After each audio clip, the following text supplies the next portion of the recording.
નમસ્કાર, જય માતાજી ખેડૂત મિત્રો, સ્વાગત છે તમારું ગુજરાત ખબર યુટ્યુબ ચેનલમાં।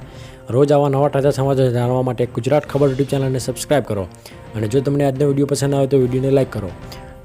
આયુષ્યમાન યોજનાને લઈને મોટી જાહેરાત, ખેડૂતો માટે મોટી ખુશખબર વળતર, ખેડૂતરમાં ટાંકો બનાવવા માટે 72,000 રૂપિયાની સહાય, જગતનો તાત ફસાયો લોનમાં, ખેડૂતોને 12,000 રૂપિયાની આપવાની માંગ, 24 કલાકમાં 117 તાલુકામાં વરસાદ, સાવધાન ગુજરાત ભારે વરસાદની આગાહી, ધંધો રોજગાર માટે ફોર્મ શરૂ, ટીવી રેફ્રિજરેટર સસ્તા થયા, રાજ્યમાં બાગાયતી ખેતીના 4 સેન્ટર બનાવાયા, બજેટમાં ખેડૂતોને મળશે મોટી ભેટ, ખેડૂતોનું બાકી વીજ બિલ માફ, શું કરી ખેડૂતોનું આંદોલન થશે?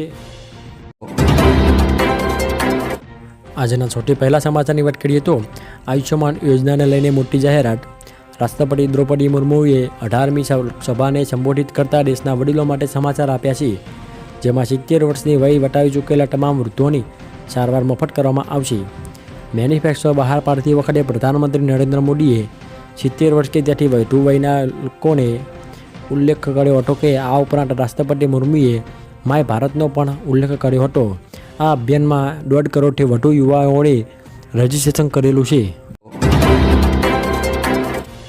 ખેડૂતો માટે મોટી ખુશખબર વળતર, ખેડૂતોના ખેતરોમાંથી પસાર થતી ટ્રાન્સમિશન લાઇન તેમજ ટ્રાન્સમિશન ટાવર ઊભા કરતા સમયે જમીન પાક ફરાવ ઝાડને નુકસાન થાય છે, સામે સરકાર દ્વારા આપવામાં આવતા વળતરના દરમાં વધારો કરવામાં આવ્યો, જેતે સમય અને સરકારના પ્રવર્તમાન ઓનલાઈન જંત્રી દરોના 200% લેખે ગણતરી કરીને વળતર ચૂકવવામાં આવશે, જેમાં રાજ્ય સરકાર દ્વારા જંત્રીમાં જો કોઈ સુધારો કરવામાં ન આવે તો વાર્ષિક 10% લેખે વધારો કરાશે।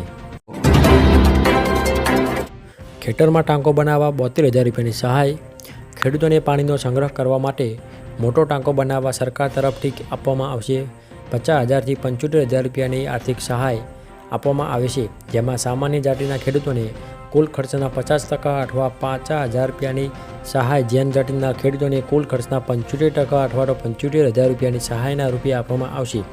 જ્યારે આ યોજના માટેના ફોર્મ ખેતીવાડીની વેબસાઇટ આઈ ખેડૂત પોર્ટલ પર ભરાવાના શરૂ થઈ ગયા છે। જગતનો તાત ફસાયો લોનમાં, ગુજરાતમાં ખેડૂતો પર બેંકોનું 82,753 કરોડનું કરજ, 10 વર્ષમાં લોનમાં 48,753 કરોડનો વધારો, બાકી દેવામાં તમિલનાડુ, આંધ્રપ્રદેશ, યુપી અને ટોપ 3માં। ગુજરાત સહિત દેશના ખેડૂતો માટે સૌથી સંવેદનશીલ અને સરકતો પ્રશ્ન બેંક લોન કે બાકી દેવાનો છે। અનેક રાજ્યો દ્વારા ખેડૂતોના દેવા માફી રાજ્ય ભારત સરકાર સમક્ષ હંમેશા માંગણી ઉઠતી રહી છે। આ માટે આંદોલનો પણ થતા રહ્યા છે। સામાન્ય રીતે ખેડૂતો બિયારણ, રાસાયણિક ખાતરની ખરીદી સહિતની વિવિધ કારણોસર દર વર્ષે અથવા ખેતીની સિઝન દરમિયાન વિવિધ બેંકો પાસેથી હજારો કરોડો રૂપિયાની લોન લેતા હોય છે, પરંતુ કમોસમી વરસાદ, અતિવૃષ્ટિ કે અનાવૃષ્ટિને જેના કારણોસર ખેડૂતો બેંકોમાંથી લીધેલી લોનની ભરપાઈ કરી શકતા નથી અને આખરે તેમને આત્મહત્યા કરવા સુધી જવું પડે છે। એટલે દર વર્ષે ખેડૂતોના દેવા માફીની માંગણી ઉઠવા પામી છે।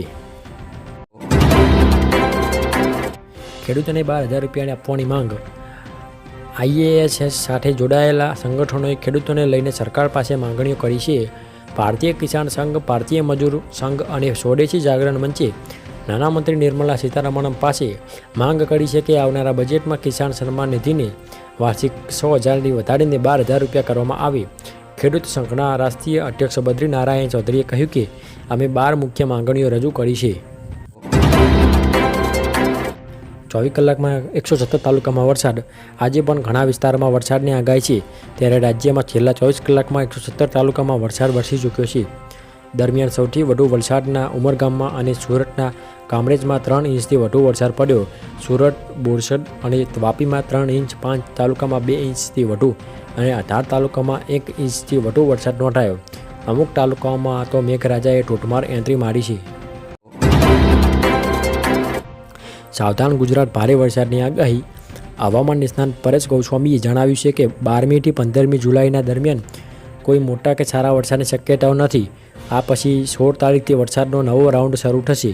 16 તારીખથી 30 જુલાઈ સુધી સેશનમાં રાજ્યના અનેક ડેમો ઓવરફ્લો થઈ જાય તેવા સમાચાર જોવા મળે તેવી શક્યતાઓ છે, કેમ કે મિત્રો અરબ સાગરમાં ભારે સિસ્ટમ સક્રિય થઈ છે અને તેમની અસર અડધી સીધી મિત્રો ગુજરાતના કારરૂપી બની શકે છે। ચાલુ અઠવાડિયા દરમિયાન લાલીના સક્રિય થાય તેવી પણ ઘણી શક્યતાઓ છે। જો મિત્રો આવું થશે તો વરસાદની નવી સિસ્ટમો સક્રિય થશે અને અનેક જિલ્લાઓમાં સારો વરસાદ થાય તેવી શક્યતાઓ રહેલી છે. ધંધો રોજગાર ફોર્મ શરૂ. રાજ્યના નાના પ્રકારના ધંધા રોજગાર કરતા સમાજના નબળા વર્ગના નાગરિકોને માનવ કલ્યાણ યોજના અંતર્ગત સાધન ઓજારો એટલે કે ટૂલકીટ આપવામાં આવે. રાજ્યના અરજદારો આજથી એટલે કે 3 જુલાઈ 2024થી આગામી 2 મહિના સુધી ઓનલાઈન અરજી કરી શકશે. ઓનલાઈન વેરિફિકેશન માટેની મોબાઈલ એપ પણ લોન્ચ કરવામાં આવી છે. ટીવી રેફ્રિજરેટર થયા સસ્તા. હવે લોકોને ટીવી રેફ્રિજરેટર મોબાઈલ ફોન ખરીદવા માટે વધારે પૈસા ખર્ચવાની જરૂર નથી. વાસ્તવમાં નાના મંત્રાલયે જીએસટી હેઠળ આવરી લેવામાં આવતા ઘરેલું ઉત્પાદનો અને મોબાઈલ ફોન્સ માટે ટેક્સ દર ઘટાડવાનો નિર્ણય કર્યો છે. આ સાથે લોકોને મોબાઈલ ટીવી અને ફ્રિજની ખરીદી કરીને મોંઘવારીમાંથી રાહત મળવાની છે. નવી પરોક્ષ કર પ્રણાલી તરીકે જીએસટીને સોમવારે 7 વર્ષ પૂરા થયા છે. રાજ્યમાં બાગાયતી ખેતીના 4 સેન્ટર બનશે. રાજ્યમાં બાગાયતી ખેતીને વાવેતર માટે 4 સેન્ટર બનશે તેવી જાહેરાત કરવામાં આવેલી છે. અમરેલી, દાહોદ, બનાસકાંઠા અને ગાંધીનગરમાં બાગાયતી ખેતી માટે સેન્ટર બનશે. આ સેન્ટરમાં બાગાયતી ખેતી માટેની તાલીમ અને નિદર્શન આપવામાં આવશે. કૃષિમંત્રી રાઘવજી પટેલ દ્વારા આ બાગાયતી ખેતીને વાવેતર માટેના સેન્ટર બનાવવાની માહિતી આપવામાં આવી છે. ઉલ્લેખનીય છે કે બાગાયતી ખેતી માટે ખેડૂતોને વધારાની આવક મેળવવામાં મદદ કરે છે. બજેટમાં ખેડૂતોને મળશે મોટી ભેટ. કેન્દ્રની નરેન્દ્ર મોદી સરકારના ત્રીજી ટર્મના બજેટને મુદ્દે ખૂબ જ આશા સેવાઈ રહી છે. નીચલા થર અને મધ્યવર્ગના લોકોને સરકાર બજેટમાંથી તેમની મહત્વાકાંક્ષી યોજનાઓના માધ્યમથી વિશેષ લાભ આપી શકે છે. નોકરિયાત લોકો માટે પણ આવકવેરાથી છૂટછાટની મર્યાદા વધશે અને સ્લેબ પરિવર્તન થાય તેવી આશા પણ સેવાઈ રહી છે. કિસાન સન્માન નિધિની રકમમાં વધારો થાય તેવી પણ આશાઓ દેખાઈ રહી છે. ખેડૂતોનું બાકી વીજ બિલ માફ. મહારાષ્ટ્રમાં વિધાનસભા ચૂંટણી પહેલાં શિંદે સરકારે સમાજના દરેક વર્ગને આકર્ષવાનો પ્રયાસ શરૂ કરી દીધો છે. સરકારે ખેડૂતો માટે મોટી જાહેરાત કરી છે. મહારાષ્ટ્રના 44 લાખ ખેડૂતોને વીજ બિલના નાણાં માફ કરવામાં આવશે. મહારાષ્ટ્રના ડેપ્યુટી સીએમ અજીત પવારે વિધાનસભામાં 2024-25માં બજેટ દરમિયાન આ અંગેની જાહેરાત કરી હતી. આ સાથે કપાસ અને સોયાબીન ઉગાડતા ખેડૂતોને પ્રતિ હેક્ટર 5,000 રૂપિયા સુધીનું બોનસ આપવામાં આવશે. શું ફરી ખેડૂતોનું આંદોલન થશે?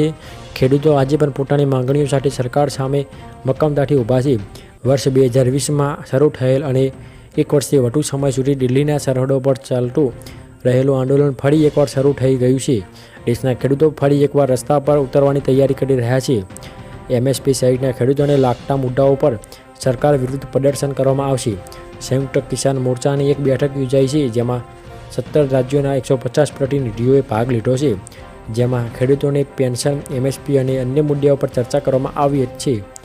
ખેડૂત આગેવાનોનું કહેવું છે કે સરકાર 3 કાયદા સાથે તાનાશાહી વલણ અપનાવે છે જેથી ફરી ખેડૂત આંદોલન થઈ શકે છે.